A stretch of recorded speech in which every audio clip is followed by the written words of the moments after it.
High summer can be a tricky time for carp fishing. The fish are active, they're moving around, but they can also be spawning. I've joined Jerry Hammond up at Carthagena to show me his approach to carping at this time of year. Oh, what a wonderful view of the lake, Jerry. It's lovely, isn't it? It's absolutely superb. Tell you what, the first time I heard of this place would have been, I was into my tench fishing, would have been the 70s and 80s, or this complex, and it had a reputation as a real heartbreak tench water. Yeah, it was very known for the tench back in them days. Also the rudd, there was some good rudd in here. Yeah. And also in the Heartbreak Lake, which was more probably the tench water back in the 70s. Right. I've got paper cuttings way back in the 70s from that period of some big tench getting caught. So you took it over when? Have a seat, mate. Yeah, we'll do. We took it over in 2002 off of the guy that used to live in a lock house, Mr. Peter Brill. Right. And we've been here ever since, enjoying it. I mean, certainly over the years I've been coming up here and visiting the river, it hasn't half changed. You've got it looking absolutely stunning, Jerry. Thank you. We've done a real lot of work. I'm very proud of it, Ian, very proud. You know, as you know, it's a lot of hard work, and now I can sort of just get to sit back and really take it in and enjoy it.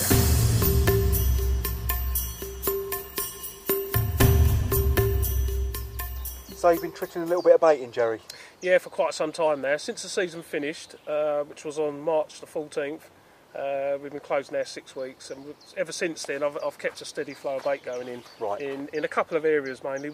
At one end of the lake before it really warmed up, and the bait was, I could see it physically disappearing every day. Right. It wasn't just the birds. I was going to say, were you sure it was a carp? No, I see the carp from under the trees. I see him eating the bait. Because an awful lot of people, they put bait out, they see it gone, they think there's fish on it, but it's not always the case, is it? No, not always. 9 times out of 10 in the middle of the night, the tufties creep in and demolish everything, and you're just wasting money and time, you know. So it's quite important to make sure that they are definitely eating it. You know, for the cost effect, you know what I mean? It's just too much. Yeah. But you know, I kept the bait going in for about 6 weeks. I fed them up that end of the lake because I thought if the weather stayed cold, then it would have been a good end to start fishing this season. But to give me a better chance, I've started baiting up this end of the lake as well. So I had 2 areas going at either end of the lake, and I dropped that area up there as soon as the weather started getting like it is now. Right. And I've been concentrated on this area in front of us for the last few weeks. So as soon as you realised it was going to be warm, you concentrated on this area? Yeah, this is an area where, like I said before, they will meet, they will socialise in this area and group up to head up the other end for spawning, and they have been getting down here eating a lot of bait. And at this time of year, they need feeding. Yeah, definitely. They're coming out of, OK, we've not had much of a winter this year, no. But they're coming out of a winter period, they're building up to spawning, and I think a lot of people don't realise that they just need to boost their energy levels. Oh, definitely. It's a great time to give them a bit of quality food as soon as they're waking up, get them through that spring period, and get some ready and set up for the spawning that lies ahead of them. I mean, I'm a great believer at this time of year. I mean, forget your maggots, even forget your particles, really. Yeah. This time of year is the time of year I love putting boilies in. I don't know if you were the same, Yeah, Jerry. Without a doubt. I've given them a real good feed up this spring. Just hope it pays off. Right. They're definitely looking big. What have you been feeding with, since I've been putting the bait in, mainly, I've been on the Scopex, which is obviously a very well-known bait. Oh, the mashed? Yeah, the Scopex squid. This is one with a bit of robin red in it, Scopex squid red. It's a really, really nice bait. Very good food source. Yeah, superb, isn't it? Yeah. Catches everywhere. Yeah, definitely. It's caught so many fish over all the lakes, the Carp, everywhere. Yeah. And in different sizes. Got the 10 mils, 15s. I've also been putting a few 20s in as well, just so they're getting used to picking up different size objects on the bottom, different size food parcels like. And it hasn't stopped them. They've been troughing.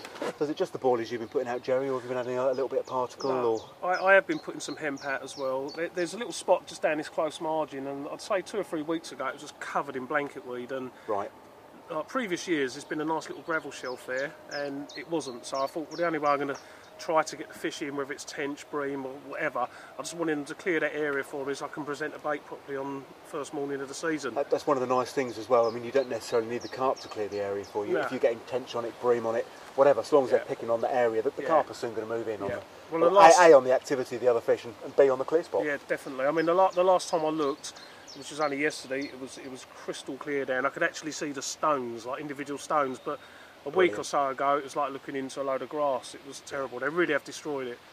And that blanket weed, it's got to be said, is one of the worst things to try and present a bait over. Yeah, definitely. I think it's sticky, And it's just, clogs everything up. Clogs absolutely everything up. I think the old chod rig's got to be the one for that. Yeah. To be honest, that's one of the only kind of rigs that I think to fish over the top of blanket weed is that's got to be the rig in my mind. So have you been fishing the baits, Jerry? Bottom baits? Or? Yeah, I'm a big fan of bottom baits, snowman rigs, double bottom baits, nice long hairs, very very sharp hook. That's my method. That's the way I fish. I've been told that the snowman is really one of your little edges. Yeah, it is my main edge. It's kind of forgot about a lot now. People don't tend to sort of pay a lot of notice to snowman rigs. It's like, oh yeah, that was done years ago. And so it was, but it's still around today in my book. To me, it's caught me on my big carp. You better show us how you go about putting one Sure, together then, yeah. mate. I've got a rod here. Just loosen that off. This is the setup that I've been using lately. Obviously your lead core. I'm not using great big long lengths of lead core no more. 2 foot, Jerry? Yeah, 2 or 3 foot. I don't think it's that essential unless you're fishing on a very big open silty area. And attached to the top with a just splice knot. Needle knot? Needle knot, yeah. Yeah. And then coming down to the lead. Inline lead's one of my favourite ways of setting up. Just got a really good hooking properties. It's just fantastic for that. And as you can see, I don't know if you noticed, but you've got the tail rubber on the back here, and then the swivel is just pushed into the end, right? And so when we get a fish on, that lead's just going to the lead just pops off. And right, you don't need it in every situation, but I think you can't beat the lead coming off really. The fish do hit the surface pretty quick, and straight away you're into a fish fighting on the top, which is a lot better than it running you over all sorts of obstacles on the bottom. Absolutely. So if the fish, one of these safest setups you can ever fish with. Right, it costs you a few quid every time you lose a lead, but I'd rather lose a lead and get the fish in. Absolutely. At the end of the day, we spend a lot of money on our fishing, and what's a lost lead every now and then?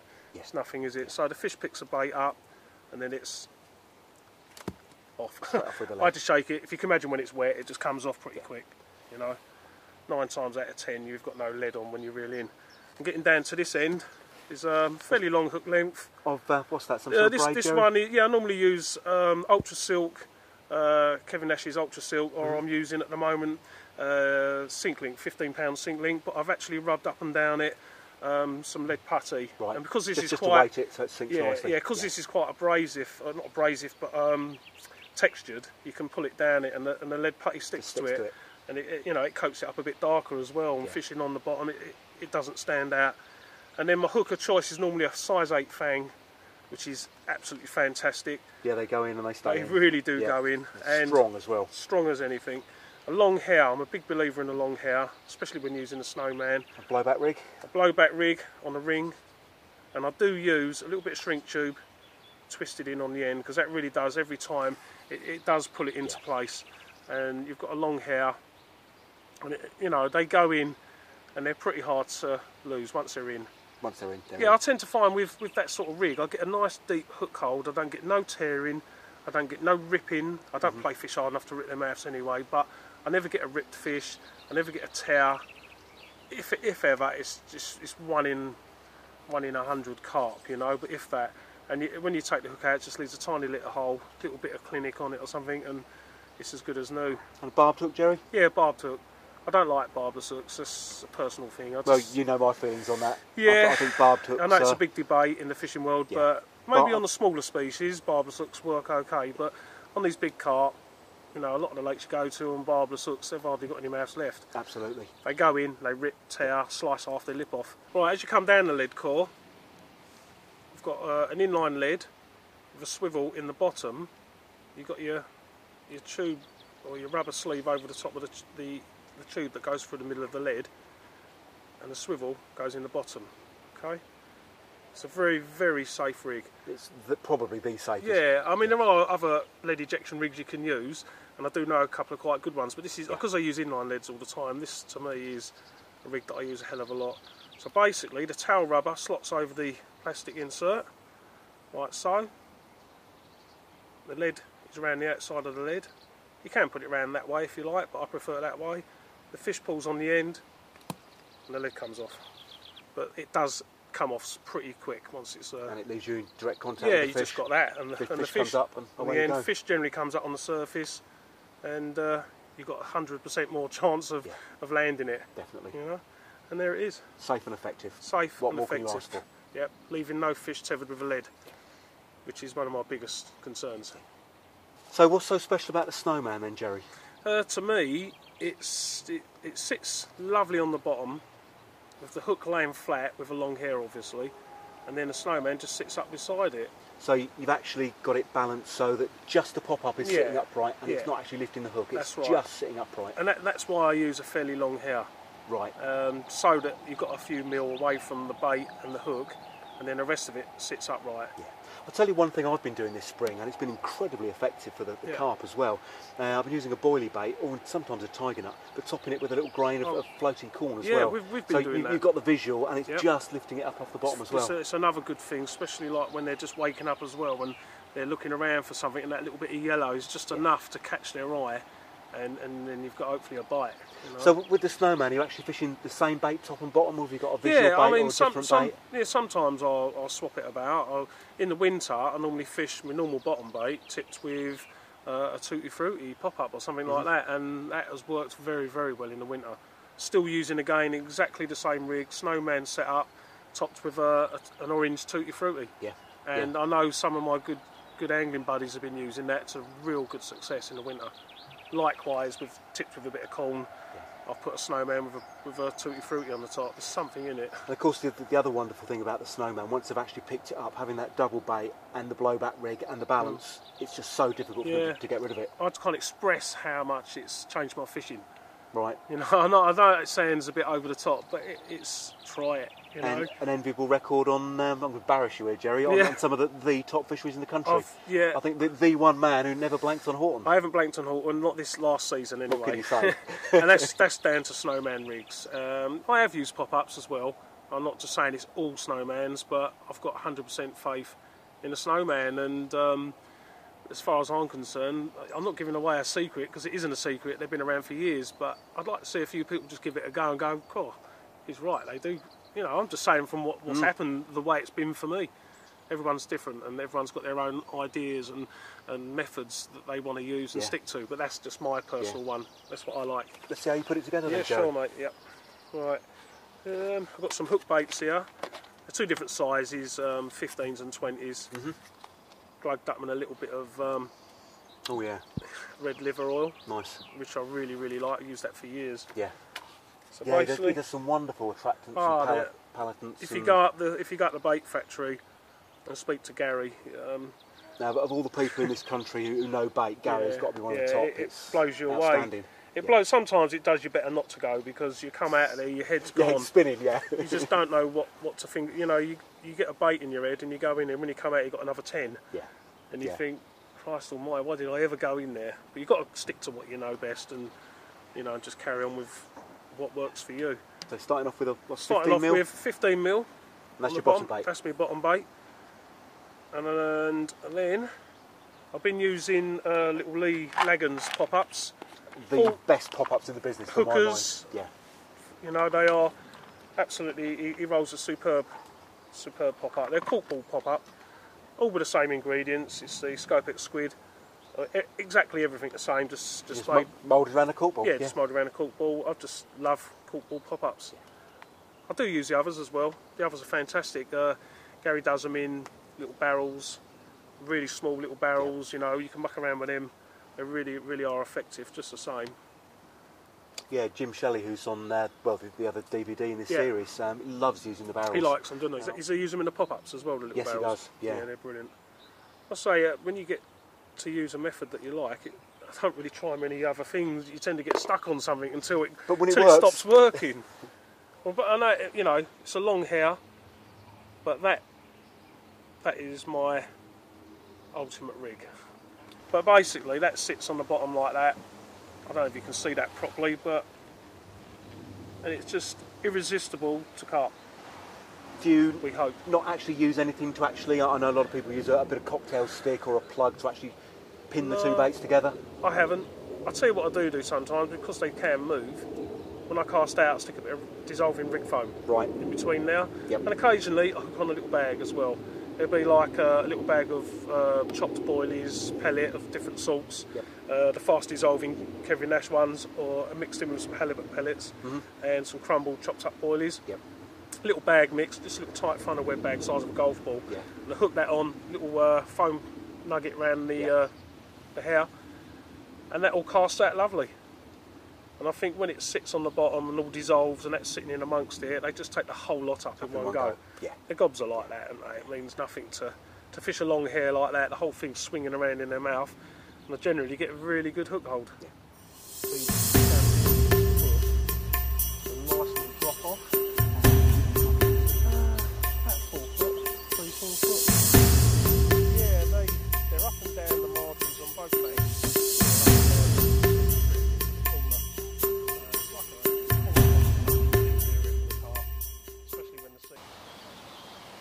The sun's going down, Jerry, and the start of another new season on Carthagena. Let's hope it's going to be a good one, eh? Who knows what lies ahead? You never know, could be a 40-pounder out in the morning.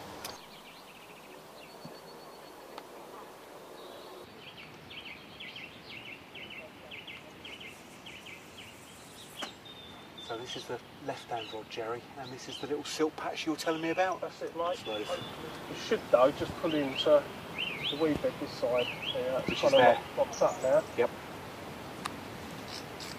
So you cast out to the far side of the weed, pull back across the silt, and now you're popping up that float just on the near side of weed. That's it. So cast just beyond that mark, will be right on the silt. Yeah. So what I do now, I'll leave that there and I'll get a bit of bait out just to the right of it. Brilliant. Okay. It'll take more than a few pouches, it's just a little pouch.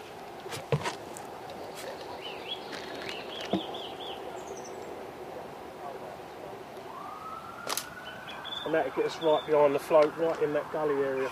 You were saying, Jerry, there were a lot of fish down on the shallows at the other end of the lake earlier, and you think overnight if the temperatures dip a little bit, those fish are going to move off the shallows? I certainly hope so. Work their way up this near margin and along that silt gully? Yeah, definitely. Just put some smaller ones. It's been lovely warm days, but it's still fairly early in the year, and the temperatures at night still have been dipping down. So it has been cold, hasn't it, at night? Yeah, it has been chilly. I've certainly put an extra layer on this evening.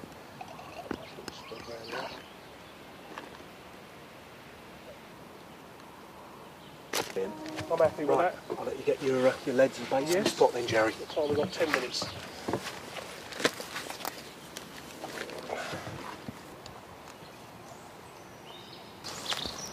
First cast of the new season. Have a good one, Jerry. Thank you very much. Let's hope so.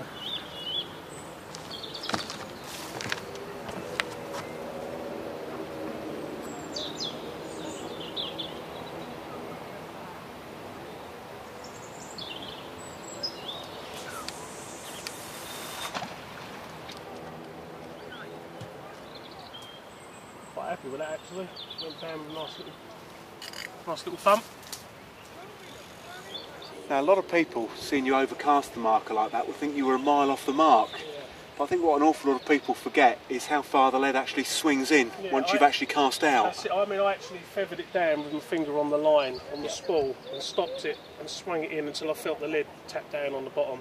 It was a bit of an erratic cast, it went down. I'm quite happy with the way it landed. Something an awful lot of people don't do, the finger on the line and just feeling that lead down is a lot of them just chuck it and hope for the best. That's right, that's right.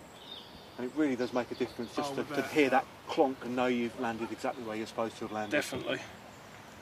What I like to do, especially over here, the fish are very, very line shy, so I'll slightly tighten it, adjust my clutch, and I'll let it lay slack for a little while until it sinks to the lake bed.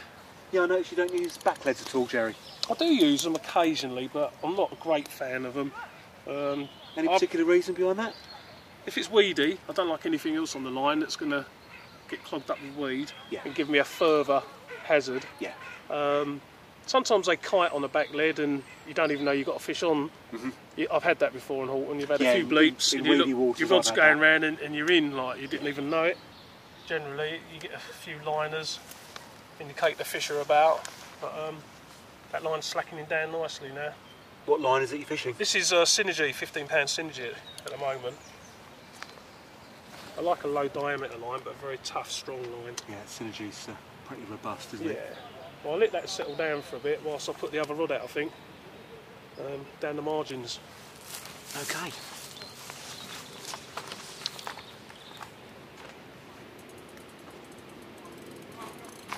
Right, now the margin rod, Jerry. Yes, mate. Can be tricky, even though they're only short casts. You've still got to get them spot on, though. Yeah. Accuracy is all important. That's the one. You just see the way the rod tip knocked. I'm happy with that one. Perfect. So we do the same with this rod, we just slacken it right off. And what I will do, once my lines are slackened off, I'll actually put my bobbins on the decking on the floor, so there's no sort of tension on the line at all. Yeah.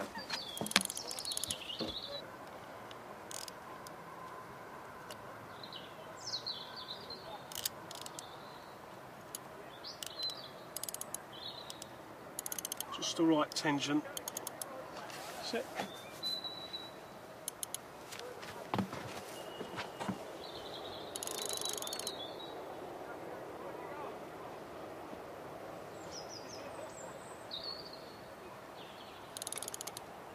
I just want to leave them lines to settle down for a couple of minutes before I actually put my bobbins on. Yeah, I think a lot of people who try and fish slack lines are really fishing nothing of the sort. They just put the bobbins on straight away. And then that's it, you're And lifting then it back that's up it. again straight away. Yeah. And it can start lifting your lead core up and stuff like that, you know. Yeah.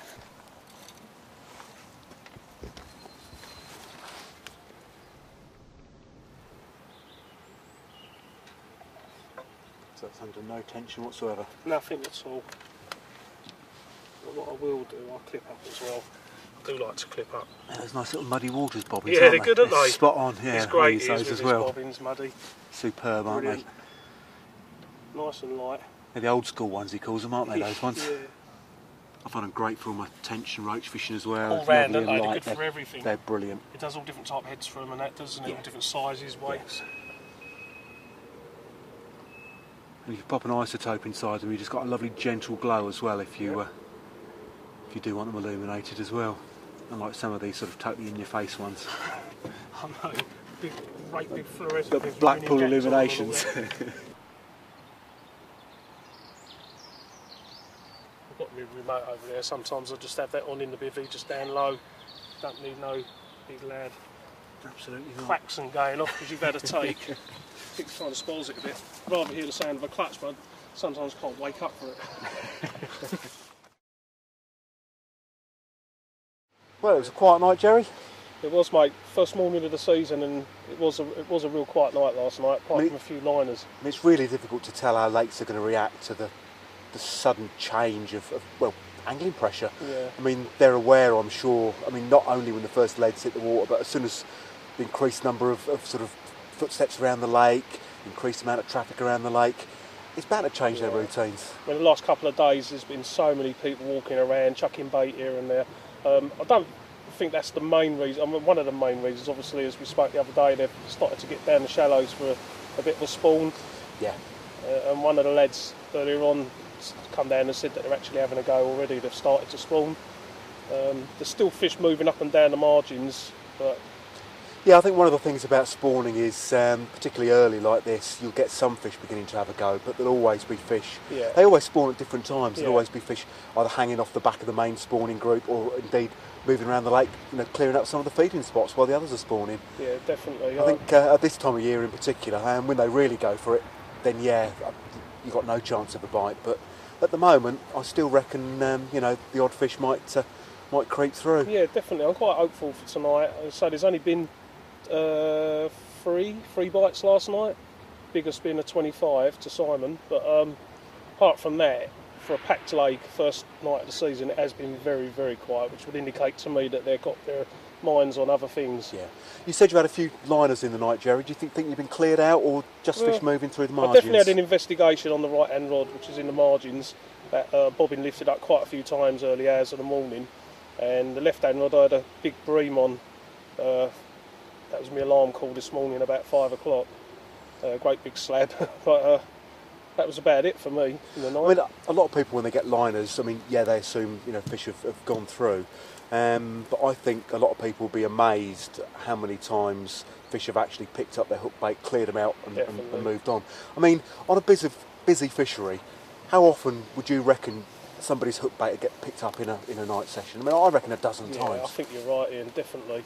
I think they're inspecting it all night long, you know, they can't leave it alone, and it's just when they get hooked, they're the ones that you're reeling in, you know, but all the rest of the time, all them little bleeps and all them little liners, I think it's definitely, your rig's been investigated. And the difference between success and failure is how effective your rig is at pricking. Definitely. Which is, you know, why you reckon your snowman presentation can really score, Jerry. I put my liners down to just liners, not being picked up. Yeah. Hopefully. Well, now the sun's up, well, as you say, I reckon there might be a chance this evening, you know, through the night. But during the day, I reckon we ought to go and have a look at one of the other lakes, try a bit of stalking, floater fishing, see if we can find something floating about on your brook lake, Jerry. Floater rod set up over there. If we can, and with the sun out, I'm sure we'll find a few fish cruising about somewhere. Should we finish our cup and go and have definitely. a look? Let's go and have a go for it, I think. Nice one.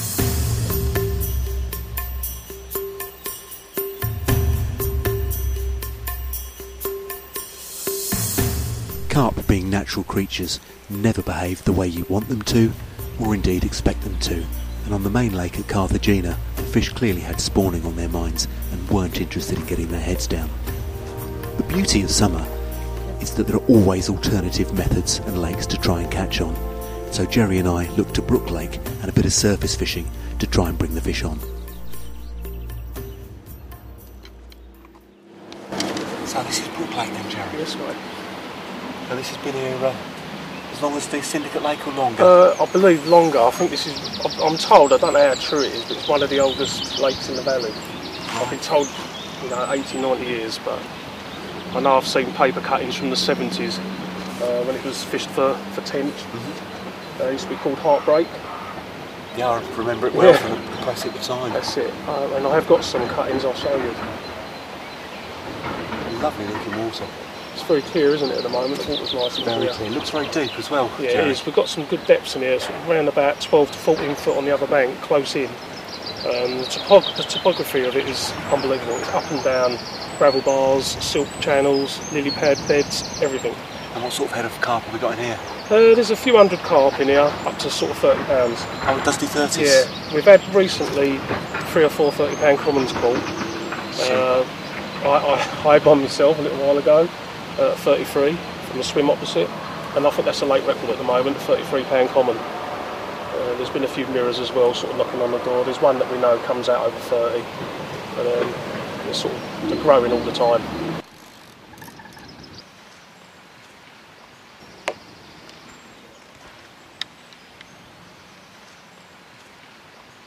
This is my old Harrison rod. I've got 3 of them, and I won't give them up. I've been using them forever. I use them for spodding, I mean, this spod is a massive spod.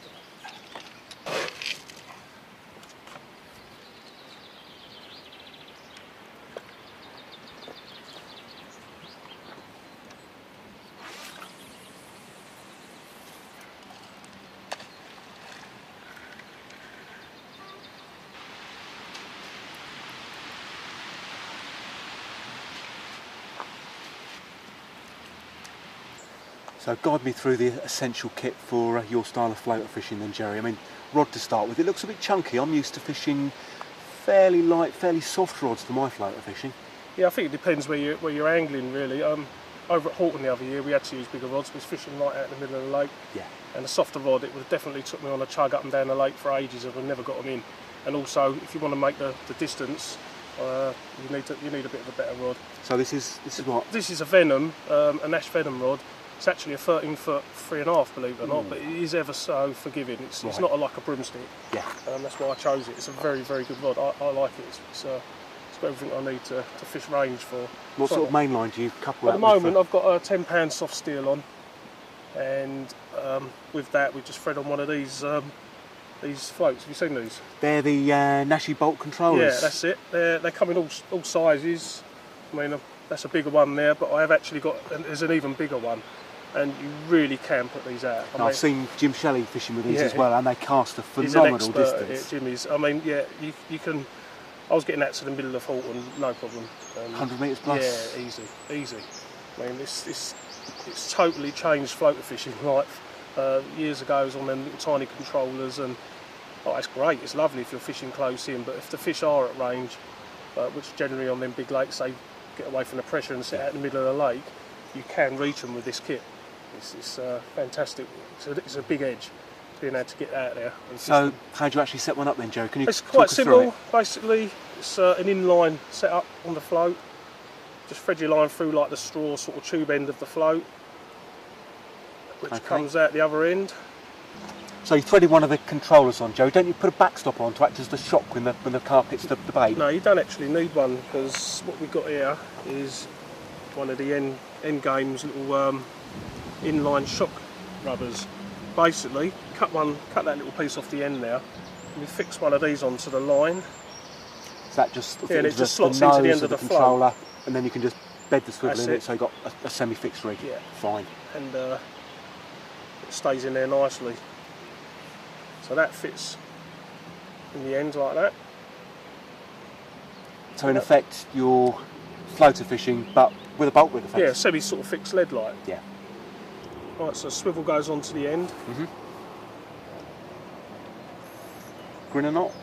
I just, full turn. That's through.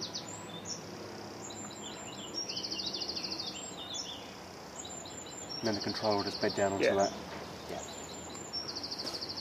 Controller goes onto the swivel like that, and it just sort of fits in the end. Brilliant. It's a real nice little setup, you know. I know they look big and bulky, but when they're actually out on the water, you can't see them, you know, too obviously. The fish don't seem to mind them, and it does act as a nice little bit of weight to hook your fish. Absolutely, yeah. And then to that, I'll just tie The all-important hook length. the hook length up. So what material do you use for At the hook moment, lengths? I've been using the fly leaders, like the Drennan fly leaders. On big open waters, you can go down on the hook length, like size, like 8 pan. I have used 8, and I've got away with it. Obviously, very very shy feeding carp. I like to drop the hook lengths size down a bit, the test of it. But I use 10 pan mainly. Yeah, I know I use the Drennan double strength a lot. Yeah, I use that as well. Effective. I do use that as well. Good quality low diameter. And what sort of length on the hook length? I know most people sort of say try and get as long as you can reasonably get away with. Yeah, I mean I'm not about 6 foot. Yeah. 5, 6 foot. I know some people do use a lot longer, but I'm quite happy with it. And then again, I know, talking of Jim and Shelley and his floater fishing, I know he He's uses a lot shorter. When he'll use, 2, 3 feet incredibly effectively as well. I think once you've got them going, they're not really, once they're actually really feeding and they're getting on the floaters, I don't think the size is then as important as it is when you first start out. And Jim does pretty well with them. He gets them really going, and obviously shortens his hook length down, and it works great for him. Yeah. I just do like a knotless knot onto a size 10 wide gate. Seems to be like a good look to use. Yeah, again, stepping down in hook size from the sort you might normally use for your bottom bait presentation. They stay in all right. They really do stay in. I've found over the years, not just with carp but with all species, small hooks, when they go in a lot easier and they stay in a lot easier. Be surprised, but they really do.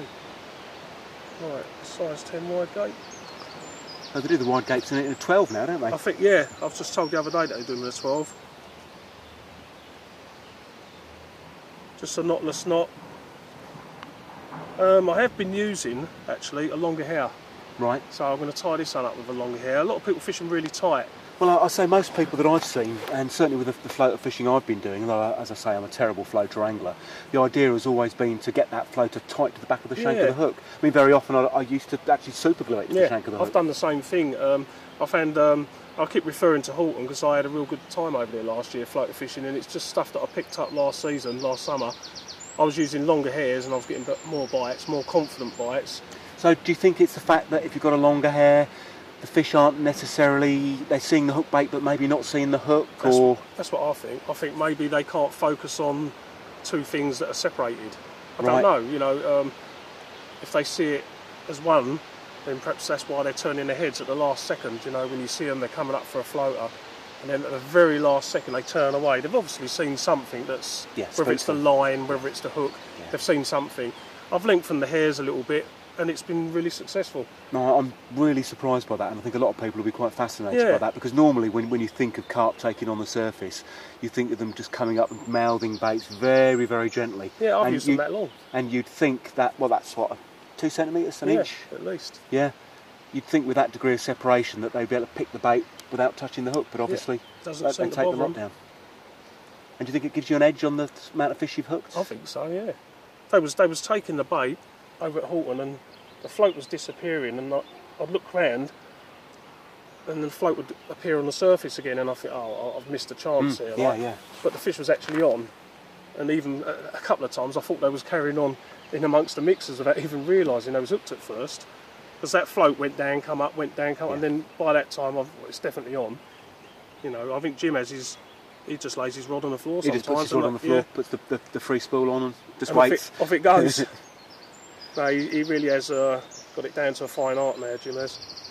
On the surface, he's had some cracking results on the top, hasn't he? Well, so have you, Jeremy. Yeah, I've been catching them.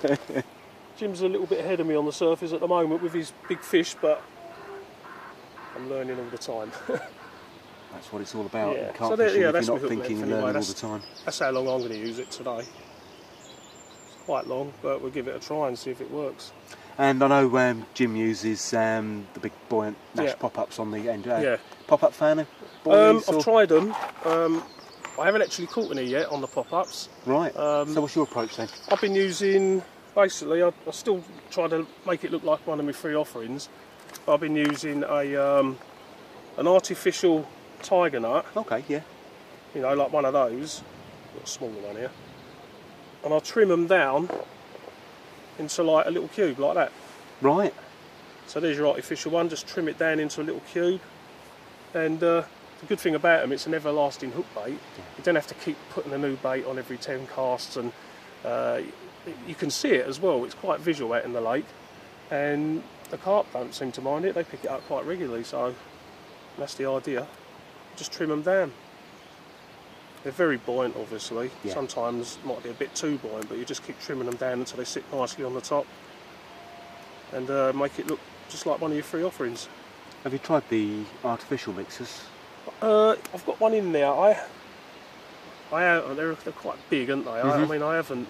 I know that they've got a weight, haven't they, on one side, and I think some people actually hook these onto the hook itself, don't they? Nick them directly onto the hook and just use the weight to counterbalance, so the hook isn't actually fishing under the water. I've got it, but I'll probably chop that down to a cube. Right.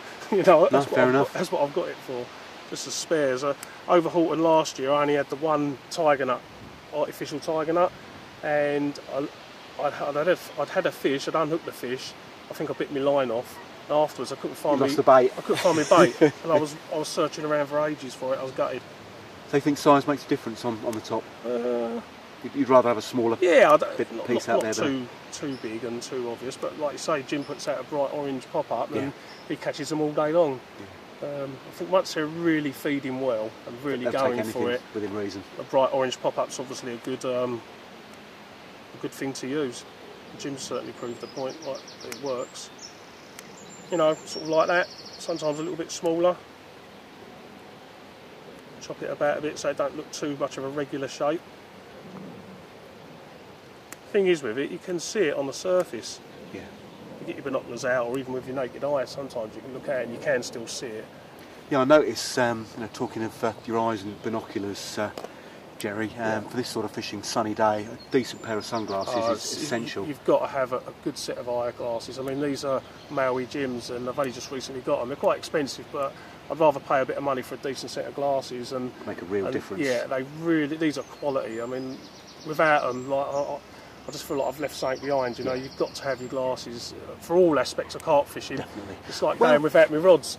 not just carp fishing. You know, as you know, I'm an all-rounder, Jerry. From a river fishing, where you do a bit of river fishing. Yeah. To spot the chub between the glides, the barbel on the gravel, a decent pair of shades is just so important. You just couldn't get by without them, could you? You couldn't. Vital piece to get even in winter. People forget that. You know, this winter sun, really it's is quite harsh. in the winter, isn't it? Like on the eyes, you know. And certainly is. It could be just that little edge, you know. Just seeing that shadow, putting you on fish. And there it is. Like, and to me, without them, I'd drive home to get them. You know what I mean? Right, let's get that rig baited. Let's get a bait on there and get some mixers out and try and see if they're going to have a feed today. Again, most people, when they think about putting mixers out, they think about using a catapult. Yeah. And I guess for close to medium range fishing, that's fine. But I noticed when we walked over here with the stalker kit, Jerry, you've got your spod rod with you. Yeah, I like to take my spod. For one thing, on the big waters, you can get a lot of range with them. A real lot of range, and you get a nice bed of mixers out there. So how does that work? Because mixers are buoyant, so surely when the spod tips over, all the mixers are just going to get stuck? There is a knack to it sometimes. If you can cast it and try and just cut it short before it hits the water, it does tend to shake a load of them out. Right. But like you say, when it goes in and tips upside down, all the mixers go into the top of the spod, so I just keep tweaking it until they come out. Oh, brilliant. Perhaps you can show me in a minute. Yeah, I've seen people casting in amongst the fish with them spods, making an enormous explosion as they hit the lake, and the fish are just there taking them as they're coming out of the spods. So it doesn't seem to bother them. I know one of the things Jim told me at Horton as well, you were talking about them not being spooked off the spods, but he said one of the things he always did was have a second rod ready. As soon as he'd hooked one, he'd cast out another. Because he seemed to think as soon as the fish knew that one fish had been hooked, that everything out in that bed of bait was safe. So that as soon as one was hooked, the rest of them would go mad on the top and start piling in. I've seen them fishing two rods at once. I mean, we do it on the bottom, so why not do it on the top? Yeah, absolutely. I think a lot of people sort of separate what happens on the surface from what happens on the bottom. Well, Jim's actually turned it around to sort of surface fishing on the top with two rods as he would on the bottom with two rods. Some lakes we use three rods, don't we? So two's not. I think you've just got to keep your eyes on them all the time, and if you've got two separate areas going, but you've got to be switched on, you've got to be on the ball, you've got to be aware of what's going on in the swim, what the fish are doing, and just let the fish guide you, really, I guess. Because you could be playing one fish, and the next thing, your other rod's getting dragged in. So you've got to be pretty good at keeping an eye on your rods. There you go. So like that bead's in there. That's about it. 6 foot hook put length. Put the bait on. Just the bait to go on. And then we'll get some mixers out there. Just the standard sort of dog biscuit mixes you use, Jerry, or anything in particular? I've got expander pellets. Right. Dynamite do them. They're quite oily. They do give off a nice little flat spot when you cast them, when you put them in. And that's quite good sometimes. And when it's quite choppy, you can flatten the water off of them. Yep. And it makes the area good for when you put out your controller. Yeah. Right. Difference of sizes, shapes, very buoyant, obviously. Yeah. And a bit of inbuilt attraction as well. Yep. Ideal. I mean, that is a fairly long hair, probably a little bit longer than I've used, but I'm going to give it a go today and see if it makes any difference. Let's have a look. Just got to put my stock on now. Yeah.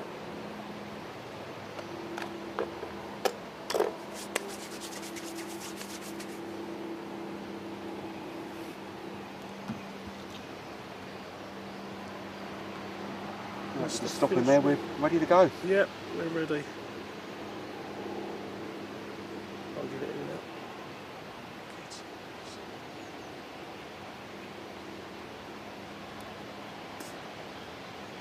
Brilliant. I know it looks a bit... The mavs are like that, and they come up and you're going to swallow it back. Well, we'll give it a try. Right, shall I say you get these expanders to pop out of the spot then, Jerry? Yep. Feeling pretty full. Yeah, there's a few in there. It's quite a big spot. Just before it lands, where about now, pull it back. It tends to empty them out. You'll see a flat spot come up and you set them behind the float. Yeah, you can see it already. Yeah. There might be a few left in it because it is a big spot, so I do sort of tweak it a bit to try and get the rest of them out. See if you see the main flat spot in the distance there, that's the bulk of them drifting down. How many spod loads would you look to actually get out there? Does it depend sort of day to day whether they're having it or? I think I always put a few out and see what turns up. Once they get on them, they do actually disappear quite quick. Right. When they're having it. Yeah, it's a big flat spot. Yeah. It does flatten the water, doesn't it, with these sort of oily coating that they've got on them. Let's do another one.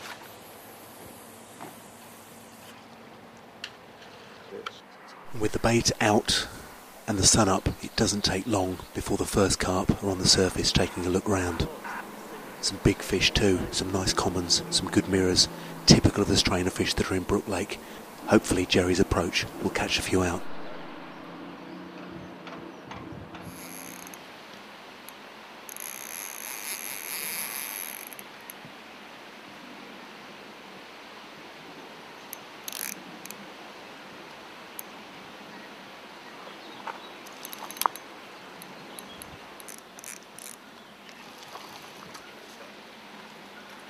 good move. We saw those mixers drifting on the breeze, Jerry. Yeah. Fish followed them down. So we followed the fish, stopped in the next swim, and managed to ambush them.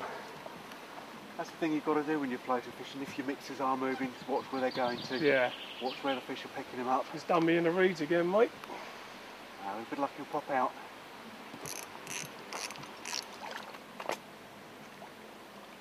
As you say, not a giant fish, but the water for all the, He gives me a bit of all fun. the work. Brilliant. Excellent. Nice comment. It's quite long, isn't he? So he had his power. Definitely. Well, we've got one, mate. Brilliant. Get the mat ready. Yep. Finally, they've given me a bit of a run around today. I think they are definitely in a bit of a mood for a spawn. They've been following each other around like crazy, but I missed one just before that. I just went to turn the reel handles as one come up to take the bait. We eventually got one though. Right, let's get on the mat and have a look. Shouldn't be too lively now after that.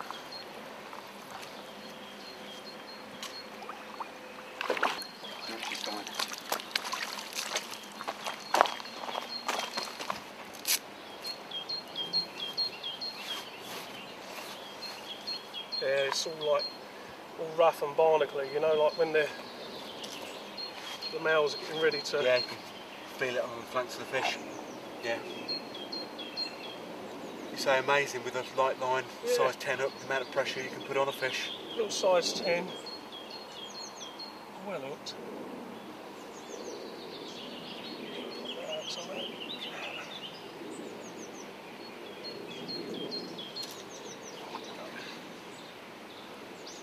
Look at his pecs, look, the size of them.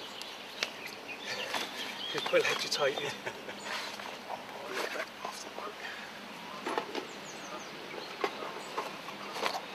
Oh, a bit out. 14? 14, yeah, 14 odd. Do.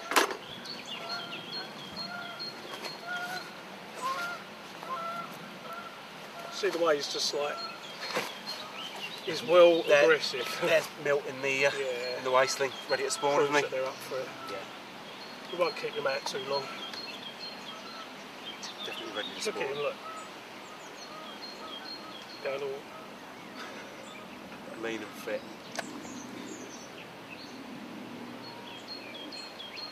Here we go. Excellent. One aggressive Brook Lake common. Super. Getting back. Yep, I think so. Getting back to chase them little Chase the girls again. females around, yeah. He's absolutely rigid. Lovely job. Oh, and off you go.